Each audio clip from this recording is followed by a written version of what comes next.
तुर्की और सीरिया में आए भूकंप का कहर सैकड़ों पर टूटा है। इस विनाशकारी भूकंप से कई लोग काल के गाल में समा गए। अभी भी राहत और बचाव कार्य जारी है। घटना पर पीएम मोदी ने भी दुख जताया है। देखिए यह रिपोर्ट।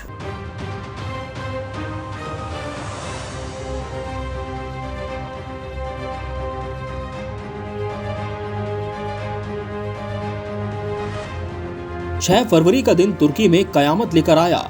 देश में 7.8 तीव्रता का विनाशकारी भूकंप आया है। तुर्की में भीषण भूकंप के झटके से बड़ी तबाही हुई है। माना जा रहा है कि यह आंकड़ा अभी और बढ़ सकता है। भूकंप का केंद्र नूरदा है। ये इलाका गजनिएंटेप के पास है। भूकंप का पहला झटका स्थानीय समय अनुसार सुबह 4:17 पर आया था। इसके 15 मिनट बाद भूकंप का दूसरा झटका केंद्रीय तुर्की में महसूस किया गया। तुर्की की सीमा से लगे सीरियाई क्षेत्रों और आसपास के अन्य क्षेत्रों में भी जान माल के नुकसान की आशंका है। भूकंप से हुई तबाही के बाद तुर्की के आपदा और आपातकालीन प्रबंधन प्राधिकरण ने देश के मध्य और दक्षिणी हिस्सों में उच्चतम स्तर की आपात स्थिति की घोषणा कर दी है।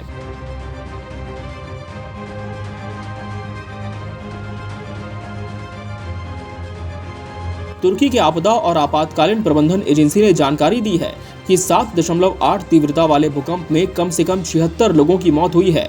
वहीं 440 लोग घायल हो गए हैं। इस लिहाज से तुर्की और सीरिया को मिलाकर मौत का कुल आंकड़ा 360 के पार पहुंच गया है। आशंका जताई जा रही है कि संख्या में और भी इजाफा हो सकता है।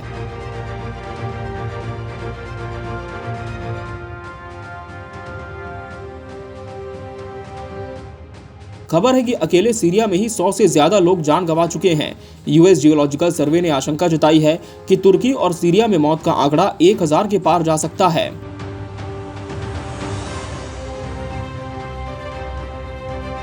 तुर्की के राष्ट्रपति रजब तैयब एर्दोगन ने जानकारी दी है कि भूकंप प्रभावित इलाकों में तलाश और बचाव के लिए टीमें तत्काल भेज दी गई थीं।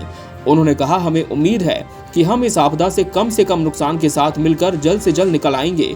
साल 1999 में उत्तर पश्चिम तुर्की में आए भूकंप में 18,000 लोगों की मौत हो गई थी।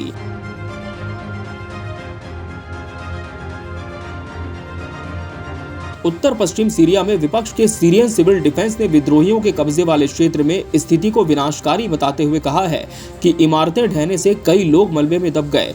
सीरियन सिविल डिफेंस ने लोगों से इमारतों से बाहर खुले स्थान पर रहने को कहा है। भूकंप ऐसे समय में आया है जब पश्चिम एशिया बर्फीले तूफान की चपेट में है, जिसके गुरुवार तक जारी रहने के आसार हैं।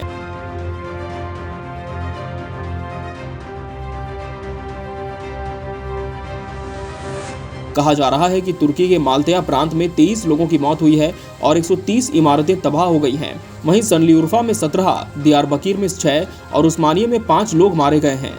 इधर सीरिया में 42 लोगों की मौत की खबर है। इसके अलावा कहा जा रहा है कि सीरिया और यमन में भी झटके महसूस किए गए हैं। सीरिया में भी कई इमारतें ढह गई हैं।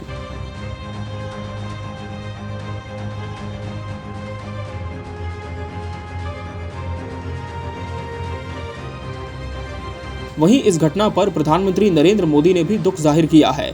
उन्होंने कहा कि भारत तुर्की के साथ खड़ा है, साथ ही हर संभव मदद का भरोसा दिया है।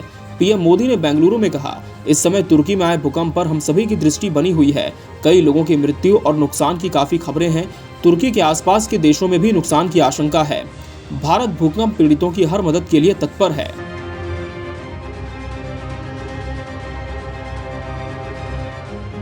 Bureau report, KBC news.